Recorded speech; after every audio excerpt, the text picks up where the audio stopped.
এটা একটি খুব খারাপের আওয়াজ।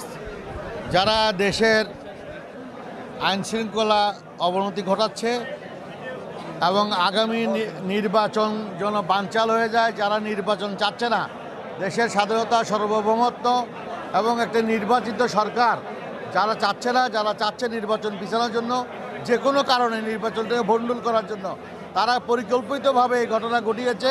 আপনারা জানেন যে চট্টগ্রাম মহানগর বিএনপির আহ্বায়ক এরশাদুল্লাহর মতো একটি ভালো মানুষ, স্বজনপ্রিয়, এবং তাকে নমিনেশন দিছে, সে একজন প্রার্থী, তার ক্যাম্পিংয়ের উপরে আক্রমণ করা মানে সারা বাংলাদেশের নির্বাচনের একটা ভয়ভীতি সৃষ্টি করা এবং আগামী দিনে যেন এই নির্বাচন বানচাল করা যায় তার সুপরিকল্পিতভাবে এটা আজকের এই ঘটনা ঘটিয়েছে।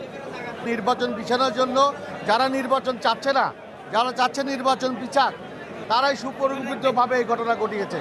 তারা চাচ্ছে না যে এইভাবে নির্বাচনটা এখন হোক যথাসময়ে।